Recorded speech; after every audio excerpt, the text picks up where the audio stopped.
진리의 사람, 타속 유형문은 누구인가? 85번째 시간입니다. 오늘은 처음으로 성소조선에 기고하다, 처음으로 성소조선에 기고하다 라는 제목으로 말씀드리겠습니다. 1937년 1월 13일 김정식의 죽음으로 말미암아 유영모와 김계신이 가까워지고 마침내 성소조선에 유영모의 글이 실리게 되었습니다. 성소조선을 함께하자는 김계신이 제의를 사행한 지 꼭 10년 만의 일입니다. 김정식은 신앙으로 유영모의 은사이고 우찌무라는 김계신의 은사입니다. 그런데 김정식과 우찌무라는 국경과 민족을 초월한 신앙의 친구였습니다.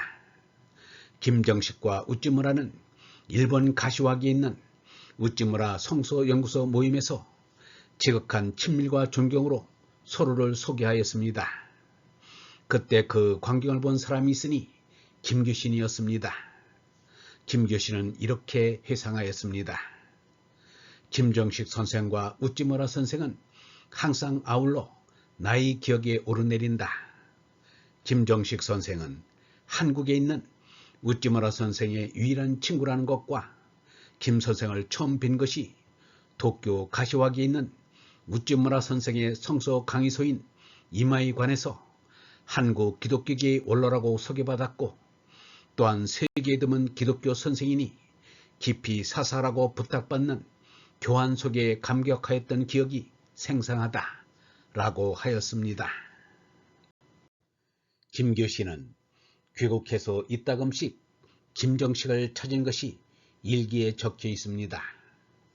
1936년 7월 31일 구름 B 청량리 김정식 선생을 신방 한국교계 적극 단일파 전말에 관하여 가장 신뢰할 만한 지식을 얻을 수 있었다. 알고 보니 한국 기독교에도 한심하다. 그때 유영문은 일기를 쓰지 않을 때라 얼마나 가까이 지냈는지 객관적인 자료는 없습니다. 유영모의 둘째 아들 유자상의 말에 따르면 유자상이 전농동에 있는 경성농업학교에서 입학시험을 보고 돌아오는 길에 유영모는 아들 자상을 데리고 청량리에 사는 김정식을 찾아 약 2시간 동안 대화를 나누고서 떠났다고 하였습니다. 근처만 지나도 찾아뵙지 않고는 그냥 갈 수 없는 그러한 사이임을 짐작할 수 있습니다. 김계신은 김정식의 부음을 유영모의 전화로 알게 되었다고 일기에 써놓았습니다. 아침에 뜰과 길에 눈 치우다 유영모 선생의 전화로 김정식 선생이 어제 오후 6시에 영면하였음을 알고 한 번도 배울 기회를 놓친 일을 후회하나 막급 귀로에 기독청년회관에 들러보았으나 시신은 아직 청량리 안식교 병원에서 옮겨 모시지 못하였다. 진정한 의미에서 한국 기독교계의 원로이신 선생이 떠나시다니 조선 기독교 일각이 무너진 감을 누르기 어렵다. 1937년 1월 14일 목요일 등교하여 4시간 수업을 마치고 오후 2시에 종로 청년회관에서 열리는 고 김정식 선생 고별식에 지각 참여하다. 다시 영구차를 따라 홍전 화장장까지 선생의 먼 길을 전송하고 유영모 선생과 송도형 주도로 세브란스 병원에 입원 중이신 고 김정식 선생 부인께 금일 고별식의 심화를 보고 겸 위로의 뜻으로 신방하였다. 유 선생의 주의로 서천에 빛난 초승달과 금성이 나란히 한 모양 바라보면서 작별하다. 1937년 1월 15일 금요일 작금 한포로 몹시 춥다. 송영 보내고 등교 유영모 선생이 과차의 학교에 들러 김정식 선생의 신앙생애를 집필하실 것을 상의하시다가 남강 이수훈 선생의 전개가 아직 출연치 않는 일을 통탄하였다. 오늘 저녁에 초승달과 금성이 서남천에 접근한 것을 바라보니 고 김정식 선생의 장례식 날 저녁에 세브란스 병원 앞에서 같은 현상을 지호한 지가 벌써 일삭된 것을 깨달았다. 1937년 2월 15일 월요일. 김교신의 일기만 보아도 김정식과 유영모가 아주 가까운 사람이었음을 짐작하고도 남습니다. 김정식의 추도문을 쓰는 일도 유영모가 먼저 제의한 것이 드러나 있습니다. 그리하여 1937년 성서조선 5호로가 김정식 선생 기념특집호로 나오게 되었습니다. 김정식의 신앙 고백이라 할 자력증명과 유영모와 김교신의 추모문이 실렸습니다.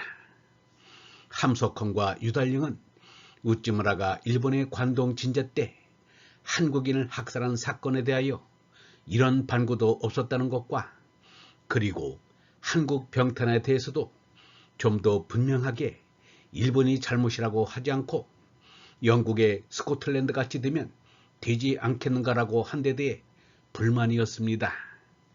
그러나 김정식은 그래도 우찌무라만큼 한국 사람을 동정한 일본 사람이 없으며 어떤 의미에서는 우찌무라는 한국 사람들에게 은인이었다고 말하였습니다.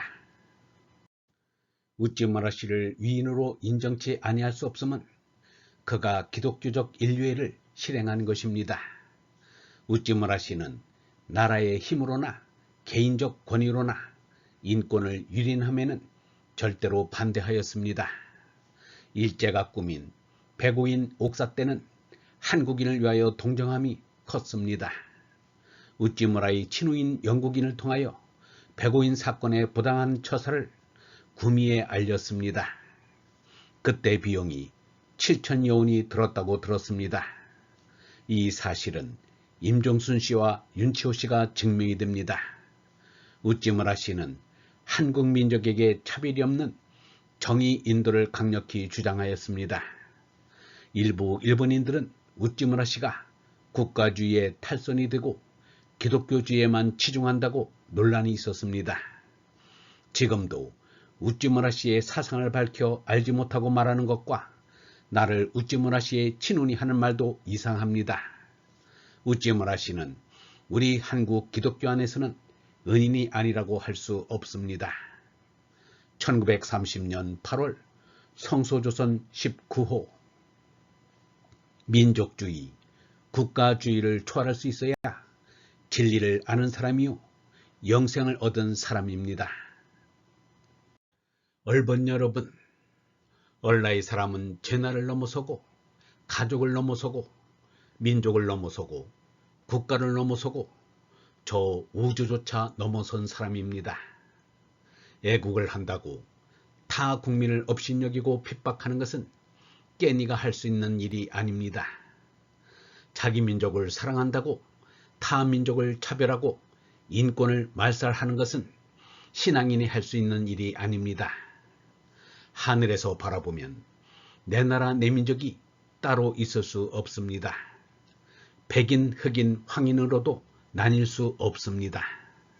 모두가 하나임을 알아야 진리가 되고 신앙이 되고 깨달음이 되고 영원한 생명이 됩니다. 영성신학원 다석아카데미의 하늘소리였습니다.